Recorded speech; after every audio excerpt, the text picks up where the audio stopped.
नमस्कार, आजमगढ़ टाइम्स में आपका एक बार फिर से स्वागत है। आइए जानते हैं आजमगढ़ के आज के सभी मुख्य समाचार, ताजा टुडे ब्रेकिंग न्यूज, फटाफट बड़ी खबरों को। उससे पहले आप सभी लोगों को ईद उल फितर की हार्दिक शुभकामनाएं। तो चलिए इसी के साथ चलते हैं खबरों की ओर। उससे पहले आपने अभी तक इस वीडियो को लाइक नहीं किया है तो लाइक कर दें। साथ ही आपसे रिक्वेस्ट है, खबर को किसी भी गली मोहल्ले, गाँव, शहर, कस्बा, दिल्ली, मुंबई, दुबई कहीं से भी देख रही हूँ, खबरों को बिना भगाए एकदम आखिर तक जरूर देख ले। साथ ही कमेंट बॉक्स में जरूर बताएं। आजमगढ़ जिले में सुबह 6:30 बजे से पढ़ी गई ईद की नमाज। जिला प्रशासन ने की तैयारी पूरी, सुरक्षा व्यवस्था के किए गए व्यापक इंतजाम। जी हां, आजमगढ़ जिले में ईद का चांद देख लिया गया है। ऐसे में ईद का त्योहार आज मनाया जा रहा है। जिले में ईद के त्योहार को लेकर जिला प्रशासन ने सुरक्षा व्यवस्था की भी तैयारी कर ली है। जिले में कहीं पर भी किसी तरह की गड़बड़ी न होने पाए, इसको ध्यान में रखते हुए सिविल ड्रेस में और वर्दी में महिला और पुलिस कर्मियों को मस्जिदों के आसपास तैनात किया जाएगा। इसके साथ ही ड्रोन से निगरानी की जाएगी। बता दें कि आजमगढ़ जिले में धर्मगुरुओं के साथ पहले ही बैठक कर ली गई है। आजमगढ़ शहर में मुख्य रूप से 3 जगह पर ईद की नमाज अदा की जाती है, जिनमें जमातुल राशाद में ईद की नमाज सुबह 6:30 बजे पढ़ी गई। इसके साथ ही मस्जिद अबू बकर दलाल घाट पर भी 6:45 पर नमाज हुई और शहर ईदगाह पर 7:15 पर ईद की नमाज अदा की गई। वहीं आजमगढ़ में पूरे जिले की बात करें तो आजमगढ़ में 585 ईदगाह और मस्जिदों में नमाज पढ़ी गई है। आजमगढ़ में आज आधी रात से बढ़ जाएगी टोल टैक्स की दरें, जेब होगी ढीली, जाने कितना पड़ेगा असर। जी हां, भारतीय राष्ट्रीय राजमार्ग प्राधिकरण ने नए वित्तीय वर्ष के लिए टोल टैक्स की जो दरें हैं 5 से 10 रुपए तक बढ़ाई हैं। वो 31 मार्च की मध्य रात्रि से लागू हो रही है।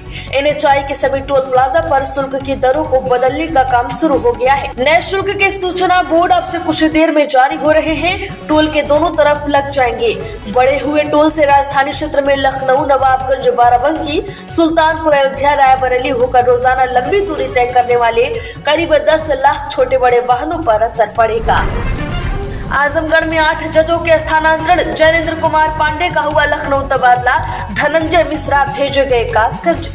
जी हां, इलाहाबाद हाई कोर्ट ने पूरे प्रदेश में 582 जजों के ट्रांसफर किए हैं। इसमें एडिशनल डिस्ट्रिक्शन जज, सेशन जज शामिल हैं। इसके साथ ही सीनियर डिवीजन और जूनियर डिवीजन रैंक के न्यायिक अधिकारी भी शामिल किए हैं। इस तबादले में आजमगढ़ जिले के 4 एडिशनल जज, 1 जूनियर डिवीजन के जज जबकि 3 सीनियर डिवीजन के जजों का ट्रांसफर किया गया है। बता दें कि हाई कोर्ट ने एडिशनल जज सतीश चंद्र का आजमगढ़ से प्रतापगढ़ ट्रांसफर किया है, जबकि धनंजय कुमार को आजमगढ़ से कासगंज भेजा गया है। आजमगढ़ में आरोग्य मेले में 2628 लोगों ने कराई स्वास्थ्य की जांच। जी हां, आजमगढ़ बलरामपुर गर्मी में मौसमी बीमारियों का दायरा बढ़ गया है। इसमें डायरिया के मरीजों की संख्या ज्यादा है। सभी CHC और PHC पर लगे मुख्यमंत्री आरोग्य मेले में आयुष्मान भव योजना तहत विशेषज्ञ चिकित्सकों ने मरीजों का इलाज किया। इस दौरान 2628 मरीजों ने इलाज करवाया है। बता दें कि आजमगढ़ जिले में 70 स्वास्थ्य केंद्रों पर मेला आयोजित किया गया। सर्दी, जुकाम, स्वास्थ्य व बुखार के सार्वजनिक मरीज इलाज के लिए पहुंचे। आजमगढ़ में बोहरा समाज ने हर्षोल्लास के साथ मनाया ईद का पर्व। जी हां, आजमगढ़ मुबारकपुर क्षेत्र के बोहरा समाज के लोगों ने ईद का पर्व बड़े ही हर्षोल्लास के साथ मनाया। आज सुबह 6 बजे पुरारानी स्थित मोहम्मदी मस्जिद में ईद की नमाज दुगाना अदा की गई। ईद की नमाज दुगाना मुल्ला कायद जोहर शाकिर ने पढ़ाई है। इसके बाद बोहरा समाज के लोगों ने एक दूसरे से गले मिलकर ईद की मुबारकबाद दी और पूरे दिन लोगों ने ईद की खुशियां मनाई है। बोहरा समाज के लोग मिसी कैलेंडर के हिसाब से प्रतिवर्ष 2 दिन पूर्व से ही रोजा रखना शुरू कर देते हैं। आजमगढ़ में विलंब फीस देकर 9 अप्रैल तक भर सकेंगे सेमेस्टर परीक्षा के फॉर्म। जी हां दोस्तों, पलहनी महाराजा सुहेलदेव विश्वविद्यालय की ओर से छात्र छात्राओं के हित को ध्यान में रखते हुए बड़ा अपडेट जारी किया गया है। सेमेस्टर परीक्षा फॉर्म की अंतिम तिथि को बढ़ा दिया गया है। दोस्तों, यह फैसला विश्वविद्यालय के कुलपति प्रोफेसर संजीव कुमार की अध्यक्षता में आयोजित परीक्षा समिति की बैठक में लिया गया है। कुल सचिव ने परीक्षा फॉर्म भरने की अंतिम तिथि बिना विलंब शुल्क के 2 अप्रैल, 500 रुपए विलंब शुल्क के साथ 5 अप्रैल और 1000 रुपए विलंब शुल्क के साथ 9 अप्रैल निर्धारित की गई है। आजमगढ़ में चोरी की बाइक और पार्ट्स के साथ चोर गिरफ्तार। जी हां, आजमगढ़ बरदहा थाना क्षेत्र में पुलिस ने असवनिया नहर पुलिया के पास एक चोर को चोरी की बाइक और उसके पार्ट्स के साथ गिरफ्तार किया है। आरोपी इंदल बरदहा थाना क्षेत्र के बेलाखास गांव का निवासी है। पुलिस ने गोडहरा बाजार में संदिग्ध हालत में एक बाइक चोर को पकड़ा है। पूछताछ में उसने अपना नाम इंदल बताया और कबूल किया कि उसके पास मौजूद बाइक के साइलेंसर, पहिया और रिम अक्टूबर 2024 में अटहरी माता मंदिर मजुआ नेवादा के पास से चुराई गई बाइक है। आजमगढ़ में 301 नए ट्रांसफार्मर लगेंगे, 2149 की बढ़ेगी क्षमता। जी हां, आजमगढ़ मंडल में बिजली व्यवस्था को और बेहतर बनाने के लिए विभाग ने 54 करोड़ का प्रस्ताव पास किया है। इसमें 301 नए ट्रांसफार्मर लगाने और 2149 की क्षमता वृद्धि करने की योजना तैयार की गई है। पावर कॉर्पोरेशन से स्वीकृति मिलने के बाद कार्य शुरू होगा। आजमगढ़ मंडल की चारों सर्किलों में विभिन्न भार के करीब 14 लाख उपभोक्ता है। नए बिजनेस प्लान के तहत बिजली व्यवस्था को और बेहतर बनाने के निगम की योजना है। आजमगढ़ घर में घुसकर दुष्कर्म आरोपी गिरफ्तार। 2 दिन पूर्व पीड़िता ने दर्ज कराया था मुकदमा, तलाश में जुटी थी पुलिस। आजमगढ़ जिले के गंभीरपुर थाने की पुलिस ने घर में घुसकर छेड़खानी और दुष्कर्म की घटना को अंजाम देने वाले आरोपी को गिरफ्तार किया है। इस मामले में बीते ही दिनों पीड़िता ने पुलिस को शिकायती पत्र देकर आरोप लगाया था कि आरोपी संतोष सरोज, जो कि घर में घुसकर छेड़खानी के साथ दुष्कर्म की घटना को अंजाम दिया। पीड़िता ने जब इसका विरोध किया तो आरोपी गाली गलौज करने के साथ ही जान से मारने की धमकी देने लगा। आजमगढ़ में गुड़ की भेलियों में नशीली गोलियां जेल में लेकर जाने वाली महिला गिरफ्तार। जी हां, आजमगढ़ सिधारी थाना क्षेत्र में एक चौंकाने वाला मामला सामने आया है, जहां गुड़ की भेली के अंदर नशीली गोलियां छिपाकर जेल में पहुंचाने की कोशिश कर रही महिला को पुलिस ने गिरफ्तार कर लिया है। आरोपी रीना देवी मऊ के मोहम्मदाबाद थाना क्षेत्र के कोयरियापार गाँव की निवासी है। इसका खुलासा बीते ही दिनों जेल के गेट नंबर 2 पर तलाशी के दौरान हुआ। आजमगढ़ में टीबी के विरुद्ध जंग की हकीकत, बिना जांच बंद कर देते हैं इलाज। मदद के नाम पर किसी को 500 तो किसी को 1000 रुपए। दरअसल आपको बता दें कि एक मामला है, कह रहे हैं साहब 1 साल पहले आज ही के दिन मेरी बच्ची परवीन को टीबी खा गई। इतना कहते ही मोहम्मद यूनिस का गला रुक जाता है। कहते कहते पहले निजी डॉक्टरों से और फिर सरकारी अस्पताल में बेटी का इलाज कराया। सरकारी अस्पताल में दवाएं न मिलने पर बाजार से महंगी दवाएं खरीदी, मगर बेटी को बचा नहीं पाया।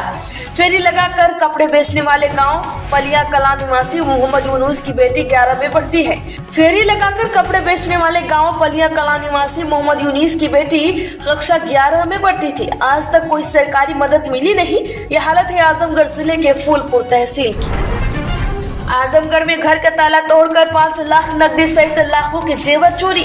जी हां, इरौला कप्तानगंज थाना क्षेत्र के वाजिदपुर गांव में घर का ताला तोड़कर चोर 5 लाख रुपए नकदी और जेवर उठा ले गए। इंद्रसेन मौर्य ने आरोप लगाया कि घर में ताला बंद करके परिवार के लोग खेत गए थे। शाम को घर जब लौटे तो ताला टूटा हुआ था। घर के भीतर सामान बिखरे हुए थे। बक्सा से 5 लाख के सोने चांदी के जेवर और 5 लाख रुपए नकदी गायब है। पीड़ित ने अज्ञात के विरुद्ध तहरीर दी है। आजमगढ़ थाने में 1,33,000 में हुई वाहनों की नीलामी। दरअसल आजमगढ़ में मिल्कीपुर पवई थाने में करीब 2 वर्षों से खड़े लावारिस वाहनों की नीलामी की गई, जिससे बरदहा के सबसे अधिक कैलाश ने 1,33,000 रुपए की बोली लगाकर वाहनों को अपने नाम किया है। परिसर में 14 2 पहिया वाहनों और 3 4 पहिया वाहन के लिए न्यूनतम बोली 1,25,200 से शुरू हुई। वाहनों की नीलामी लगाने के लिए आजमगढ़ शहर के हाफिजपुर, लशीरामपुर, पांडेपुर बाजार, गंभीरपुर, सलेमपुर, बरदह आदि व्यापारी पहुंचे थे। आजमगढ़ में मकान में लगी आग से गृहस्थी का सामान राख। रानी की सराय क्षेत्र के खालिसपुर बाजार में मकान में अज्ञात कारणों से आग लगने से गृहस्थी का सामान जल के राख हो गया। तबरेज अहमद के घर में महिलाएं थी। तबरेज बाजार गई थी। अचानक एक कमरे में आग की लपटें देख महिला बाहर भागकर चिल्लाने लगी। आसपास के लोग जब तक जुटते, आग ने विकराल रूप ले लिया। आजमगढ़ में विधानसभा में युवा संसद में जिले की बेटी ने लहराया परचम। जी हां, आजमगढ़ जिले की होनहार बेटी अंजलि यादव ने विधानसभा में आयोजित 2 दिवसीय राज्य स्तरीय विकसित भारत कार्यक्रम में सीएम योगी और विधानसभा अध्यक्ष के समक्ष स्पीच देकर जिले का परचम लहराया है। राजधानी लखनऊ स्थित विधान भवन में युवा कार्यक्रम एवं खेल मंत्रालय भारत सरकार के तत्वाधान में 2 दिवसीय विकसित भारत युवा संसद महोत्सव का आयोजन किया गया था।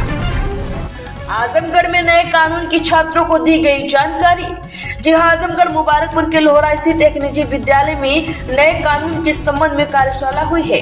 अपर निदेशक अभियोजन बीपी पांडे, संयुक्त निदेशक अभियोजन शमशाद हसन, अभियोजन अधिकारी विनीत त्रिपाठी, अमन कुमार, विपिन भास्कर, सहायक अभियोजन अधिकारी विमलेश पांडे, मुबारकपुर थाना अध्यक्ष निहार नंदन कुमार ने शिक्षकों और छात्रों को नए कानून की जानकारी दी। मिशन शक्ति के संबंध में महिला हेल्पलाइन नंबरों की जानकारी दी गई। नए कानून के संबंध में उन्हें जागरूक किया गया। आजमगढ़ जिले में 251 कन्याओं ने निकाली कलश यात्रा। जी आजमगढ़ बिलरियागंज नगर पालिका परिषद के राधा कृष्ण मंदिर प्रांगण में नवरात्र के शुभ अवसर पर नवचंडी महायज्ञ का आयोजन हुआ है। कार्यक्रम में 251 कन्याओं के साथ एक विशाल कलश यात्रा निकाली गई, जिसने पूरे क्षेत्र को भक्ति के रंग में सराबोर कर दिया है। आजमगढ़ में नंबर 13 ना आ जाए, सुधर के रहो, सपा प्रवक्ता को लॉरेंस बिश्नोई गैंग से मिली धमकी। जी हां, कुख्यात अपराधी लॉरेंस बिश्नोई गिरोह से जुड़े होने का दावा करने वाले एक व्यक्ति ने समाजवादी पार्टी के राष्ट्रीय प्रवक्ता तारिक खान को कथित तौर पर फोन पर धमकी दी है। पुलिस ने कहा है कि 2 दिन पहले की गई इस फोन कॉल के सिलसिले में जांच शुरू हो गई है। टेलीविजन समाचार चैनलों पर होने वाले बहसों में मुखर होकर समाजवादी पार्टी का बचाव करने के लिए मशहूर तारिक खान के साथ अभद्र भाषा का इस्तेमाल करते हुए कथित बिश्नोई गैंग द्वारा धमकी देने का एक वीडियो वायरल हो रहा है। तो आजमगढ़ की खबरों में आज के लिए बस इतना ही। वीडियो को लाइक करें, ज्यादा से ज्यादा लोगों में शेयर कर दें। साथ ही आपसे रिक्वेस्ट, अगर आप भी आजमगढ़ टाइम्स पर पहली बार आए हैं तो प्लीज चैनल को सब्सक्राइब करें और घंटी का निशान जरूर दबा लें।